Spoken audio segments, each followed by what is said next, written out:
Gentlemen, are you currently using AI within your RIA? What is your current relationship with AI? So Chris, Mr. Engelbert, my friend. It's something that we've been very excited to explore. And probably over the last 18 months, we've really been dabbling in it, and it's accelerating in the last probably 3 to 6 months.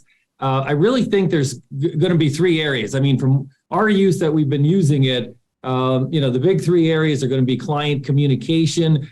We happen to use a product that we stumbled on last December, a company called Levitate, and they have quickly integrated AI into their marketing.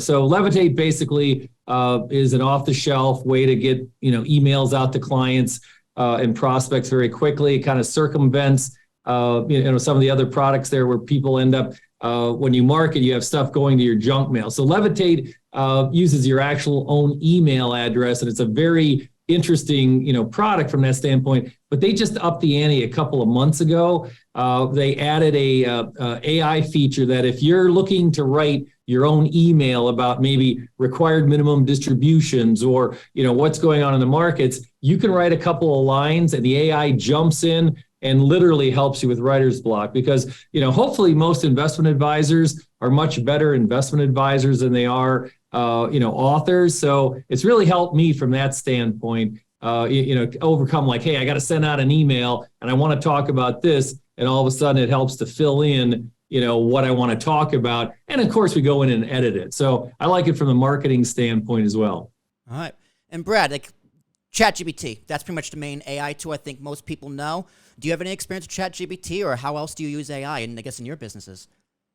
I have used it. So I have about 30 plus years of experience in the investment. We started off in alternatives, moved to consulting on alternatives, and then I've been in the RIA business for about 10 years. I actually wrote neural nets back in the early 90s, and it's kind of the early part of what kind of ChatGPT is, and realized from an investing standpoint, it really wasn't, the best ideas. However, we have used ChatGPT. I think the generative AI is extremely powerful. We've used it a couple different ways, but obviously there's a bunch of pitfalls to it, and we're going to talk about that today.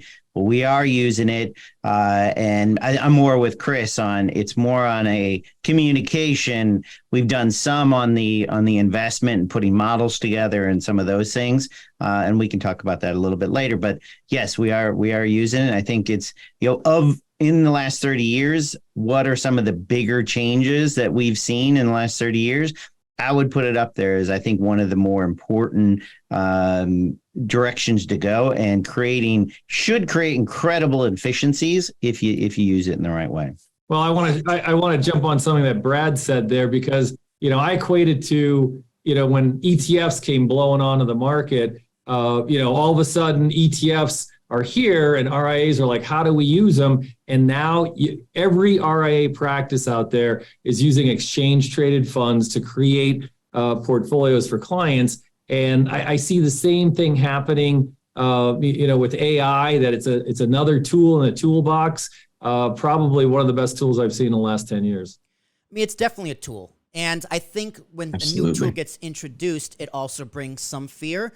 But, Brad, you kind of mentioned it that 30 years, right? It's kind of evolved over time, because it's kind of like, to me, it's what's old is new again. So Tim, you being the tech guy, AI is new, but it's newer. Like, I think of social media algorithms, right? Yeah. That is literally an AI telling you what you want to see and hear every single day. So is Absolutely. AI really this brand new thing, or is it just a new adoption on an old technology? I think that's a fantastic question, because if we look at the research that's led to this modern kind of explosion of large language models, which is the technology behind things like ChatGPT and a lot of the things, including some of the technology that we've built at QDEC, it really isn't something that's kind of come on the scene in the last few years. It's more the culmination of research that's been going on for decades. It really, this most recent kind of evolution has its roots at least going back to around 2010. But you can even look back to the early 2000s and some of the kind of deep belief networks. There's a guy who's been in the news recently, Jeffrey Hinton, who contributed a lot of the early research there. I think to summarize, it really is not so much that this technology is brand new, but that in terms of the usability, in terms of the interfaces, in terms of the capacity for someone who's not a scientist to interact with it, it's reached above that threshold where now it's useful for a much broader variety of professionals than it used to be.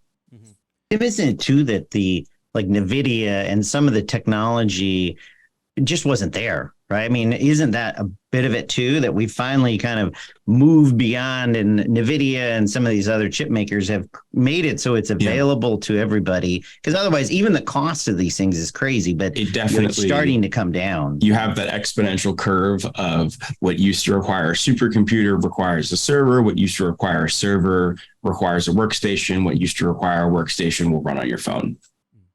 And the next step is quantum computing, but that's a conversation for another day. Tim, you and I can Absolutely dig deep into that in another time.